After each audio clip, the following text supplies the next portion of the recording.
Hi everyone.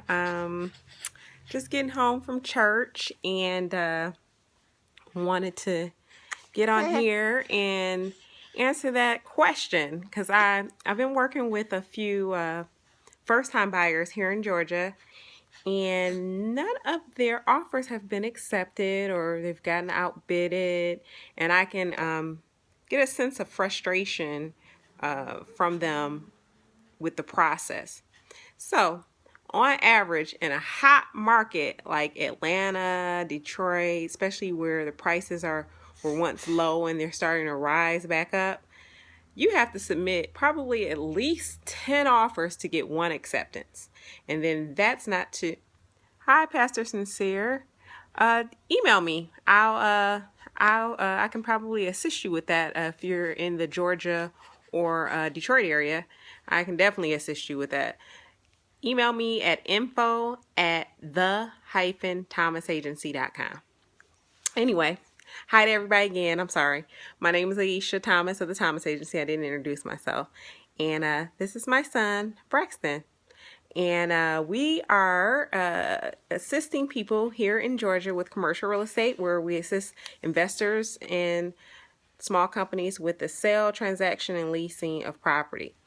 And the question I get today that I just wanted to kind of get on here and share was, how many offers do I have to submit? Because I know it can be pretty overwhelming and discouraging if you're looking at property. And yeah, Mikey's bar is definitely right, but in a hot market, you got to understand, and in hot markets like here in Atlanta and Detroit, people are overbidding. So it's not even that they're not bidding enough. It's that properties are getting multiple offers on them, or people are bidding the asking price and 30% above too. Exactly, means inventory is low. So as I was saying, I don't know if you were on here, this is a hot market. It's becoming a seller's market. And that's why on average, it takes about 10 offers to get one acceptance. So just wanted to say, if you are looking, don't get discouraged. Keep pressing along. You have to be aggressive, and you definitely have to be ready. So that's why I tell people all the time, have your proof of funds or your pre-approval ready. How much does a house cost where? Which city are you asking about? Are you talking about in Georgia or in the metro Atlanta area, or either in Detroit? Because it really depends on the area. In Georgia, okay, I'm in the Atlanta market, as well as I have an office in Detroit, in the metro Detroit area. In Georgia, you can definitely, outside of the city limits, they call it outside the perimeter, or you can definitely get some steals. Roswell, Georgia, I specialize more so in town, but just on average, you can definitely get a, let's see, about a 2,000 square foot house, still under $200,000. And because I have a client that's actually from Michigan that's looking to just buy another property here, so I've been kind of looking in some of the outskirts of Atlanta, and he's been coming across East Cobb. Yeah, Cobb is hot too. The buyer's agent knocked out, just average finishing. These are actually houses that are ready to move in, ready. Now, when you start talking about rehabs and everything in town, if it's in a hot area, it could go for $100,000 for a house that needs to be knocked over. So it's getting serious here in Atlanta. Rehab properties are going for 150 to 200,000 for total rehabs. And a lot of people think, oh, it's so cheap to move to Atlanta. Not anymore. We have to debunk that myth a little, because in town, everybody's moving back, right? $150,000 shells, exactly. And that's what's going on in town. So if you are looking, you can't get discouraged. You have to just keep pressing, be aggressive. Oh, Braxton, come on. You've been chilling all this time. He must think I'm talking to him. Sorry. I thought he was going to chill out, but he must think I'm talking to him. Say hi, Braxton. Say hi.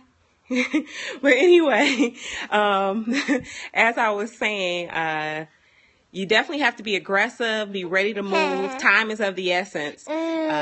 Be feasible with, oh, thank you, Mickey, or Mikey's bar. I did get a couple of leads yesterday too. No buyer's agent. I'm a independent firm.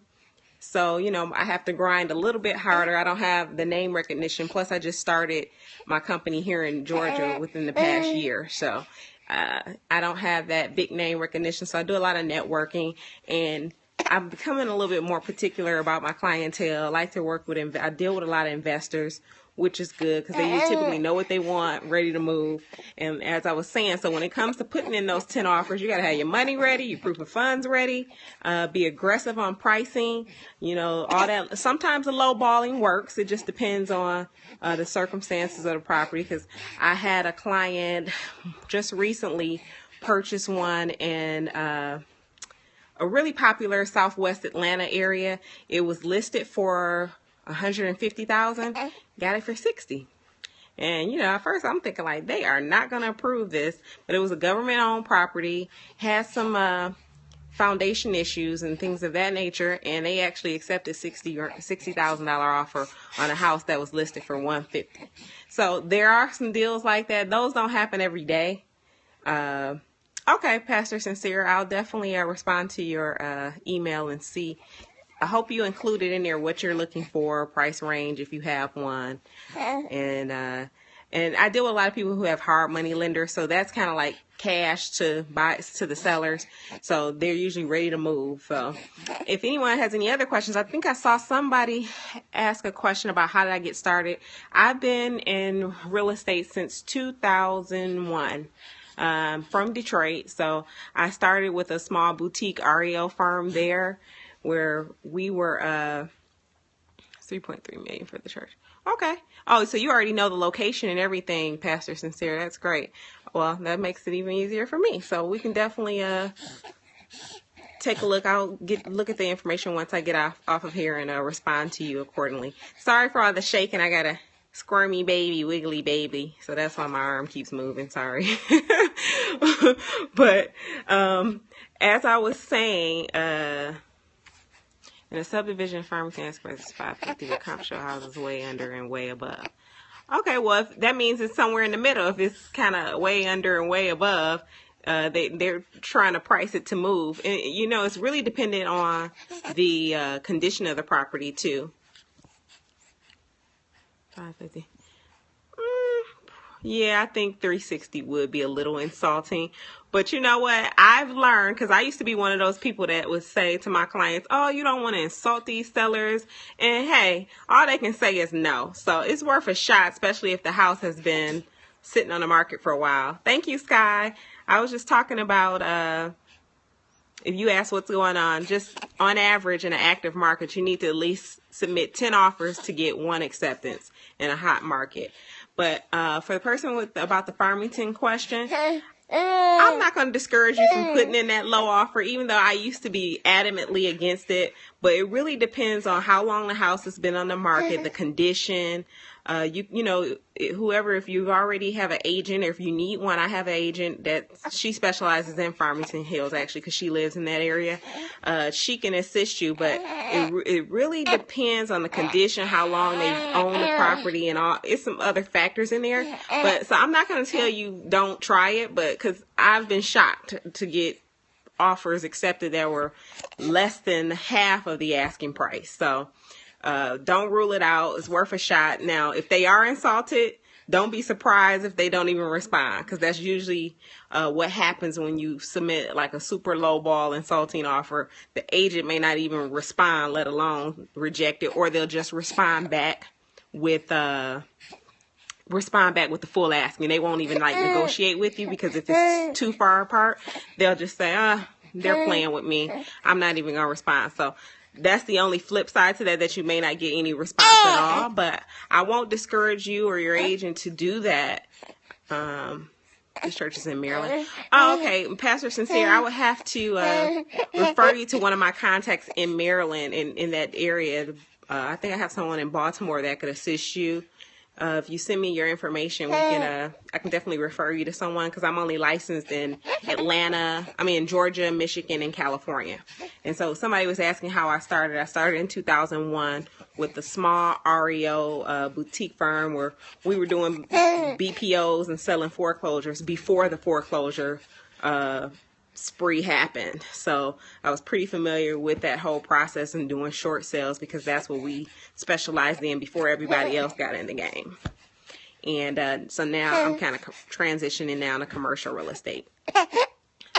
Thank you, thank you, thank you. He thinks I'm talking to him, I think, or he's getting a little antsy. Preston, any other time he's sitting here quiet, just staring, but I think he thinks I'm talking. He can see himself and I guess me. But so before he gets too hype, Mr. Hype Man, before he gets too hype, I'll reiterate what I said. How many offers do you need to submit to get one acceptance? Typically 10. So don't get discouraged if you're looking. You definitely need a patient realtor as well. And I know it can be frustrating because I get frustrated with my clients when we've like been looking and submitting, viable offers, and it's just, sometimes, especially if a client is using financing, that makes their deal their offer a little less attractive than a cash offer. So, well, somebody's getting fussy, and I guess he wants me to talk directly to him and not through the camera. So, all right, I just wanted to come in and say that and to remind you that if you're looking, stay encouraged, don't give up. I just tell my clients all the time that if a property is for you, it's for you. So obviously that house must not have been, your house if you didn't get it. So just stay encouraged, keep pressing, and definitely be ready with your proof of funds and pre-approval. Keep an up-to-date pre-approval letter. And you're welcome again, Molly. My mom calls me Molly. You're welcome. So I wouldn't, definitely consider the condition of that property too. Yeah, go ahead and shoot your shot. What's the worst that could happen? All I can say is no. And if they feel insulted and don't respond, then you need to come back. I do recommend if it's a property you really, really want, then you need to come back with a stronger offer rather. So, all right, we're gonna say bye-bye. Say bye, Braxton. Bye-bye. I guess that's his way of saying bye-bye.